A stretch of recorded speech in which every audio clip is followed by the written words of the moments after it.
Yemen के Houthi विद्रोही इस समय दुनिया भर में काफ़ी चर्चा में है। दुनिया की 3 बड़ी फौजी ताकतें अमेरिका, इजराइल और ब्रिटेन से हूती भिड़े हुए हैं। हूती बीते साल नवंबर में उस समय अचानक चर्चा में आ गए थे जब दुनिया भर को चौंकाते हुए उन्होंने लाल सागर में गैलेक्सी लीडर नाम के जहाज को अगवा कर लिया था।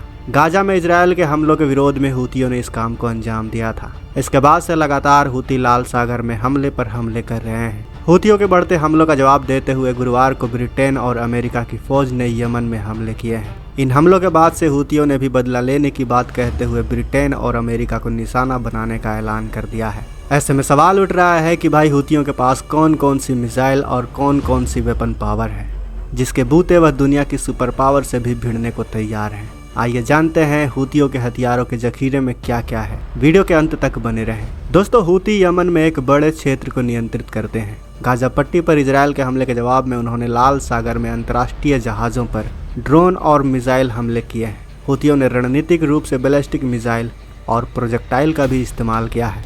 Centre for strategic and international studies यानी CSIS की the missile war in Yemen शीर्षक से छपी 2020 की रिपोर्ट में हूती ग्रुप के मिसाइल भंडार की जानकारी दी गई थी।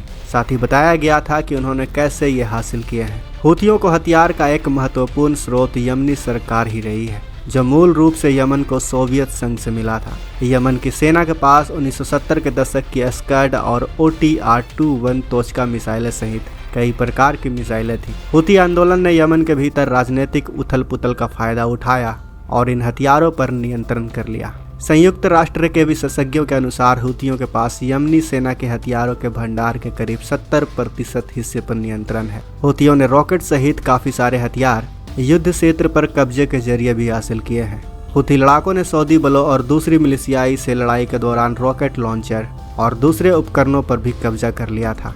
लेकिन दोस्तों, हूतियों की असल ताकत ईरान है। ईरान ने बहुत सारे हथियार हूतियों को दिए हैं। अब आगे की वीडियो को आप बहुत गौर से देखिएगा। ईरान से हूतियों को बड़ी मदद मिली है। ईरान हूतियों के लिए उन्नत मिसाइल तकनीक के एक महत्वपूर्ण स्रोत के रूप में काम करता है। रिपोर्ट में हूतियों के पास ऐसी काफ़ी मिसाइलों की पहचान की गई है जो ईरान में बनी है। इनमें बुरकान श्रृंखला के बैलिस्टिक मिसाइलें, कुद्स-1 क्रूज मिसाइल, अल-मंदब-1 एंटीशिप मिसाइल और सतह से हवा में मार करने वाले सैयद-2C मिसाइल शामिल है। लेकिन दोस्तों, हूती के पास बस इतने वेपन सिस्टम नहीं है। हूती के पास कन्वेंशनल वॉरफेयर की पूरी तकनीक मौजूद है।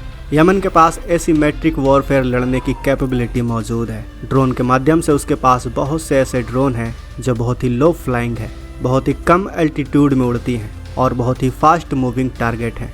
अब आप कहेंगे कि ड्रोन अटैक जो हूती विद्रोहियों ने अमेरिकी शिप की ओर किया, HMS डायमंड UK की रॉयल नेवी शिप की ओर किया, उसे तो अमेरिका ने डिटेक्ट कर लिया और मार भी गिराया। बात एकदम सही है दोस्तों, पर उन्होंने जो ड्रोन छोड़े थे वो बस 4 से 5 ड्रोन थे और हूतियों का ये मकसद नहीं था कि वो किसी भी देश के युद्धपोत पर हमला करें और किसी देश से सीधा सीधा जंग छेड़ दें। वो बस इजराइल की तरफ जाने वाले जहाज पर अटैक करने के लिए वहाँ पर बैठा है। वो अमेरिका को वहाँ से भगाने के लिए नहीं बैठा। लेकिन अब यहाँ पर ऐसी सिचुएशन हो गई है कि वो अब 4 से 5 ड्रोन नहीं भेजेगा, अब सैकड़ों ड्रोन भेज सकता है, क्योंकि अमेरिका के हमले के बाद अब वो अमेरिकी युद्धपोतों को भी टारगेट करेगा।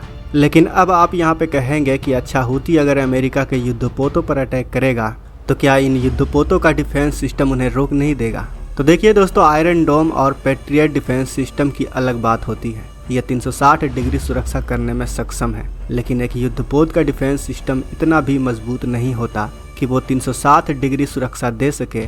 उसको सुरक्षा देने के लिए हवा में कोई ना कोई फाइटर जेट होता है जो फायर करके युद्धपोत की तरफ आ रही मिसाइल या फिर ड्रोन को मार देता है। लेकिन अगर यमन ने अनकन्वेंशनल वॉरफेयर का इस्तेमाल कर लिया और अगर इन्होंने ड्रोन के मदद से इंटेलिजेंस और सर्विलांस इकट्ठा की, क्योंकि इनके पास ड्रोन की कमी नहीं है, इनके पास military reconnaissance drone, attack drone, surveillance drone की कोई कमी नहीं है, और अगर इन्होंने जानकारी इकट्ठा कर ली इन ड्रोनों से कि अमेरिका की वॉरशिप या फिर UK की वॉरशिप किधर मूव कर रही है, तो ये अपने ढेर सारे ड्रोन से अमेरिका या फिर UK को भी टारगेट करने से पीछे नहीं हटेंगे। क्योंकि दोस्तों, अमेरिका ने पहले ही यमन पर हमला करके हूतियों को जंग का न्योता दे दिया है। ऐसे में हूती ने अगर अनकन्वेंशनल वॉरफेयर का इस्तेमाल कर लिया तो वो एक साथ कई ड्रोन के साथ उनके युद्धपोतों पर टारगेट करेगा। भले ही अमेरिका के वॉरशिप को डुबाया ना जा सके, लेकिन इतना तो नुकसान कर ही देगा कि वो कुछ दिन तक खराब रहे। हूथी उनके वॉरशिप के रडार को नुकसान पहुंचाने की कोशिश करेगा, उनके कंट्रोल सिस्टम को बेकार करने की कोशिश करेगा। और सब जानते हैं कि इनके बगैर एक वॉरशिप कोई काम का नहीं रह जाता। हमेशा के लिए तो नहीं, लेकिन कुछ टाइम के लिए तो वॉरशिप बेकार हो ही जाएगा।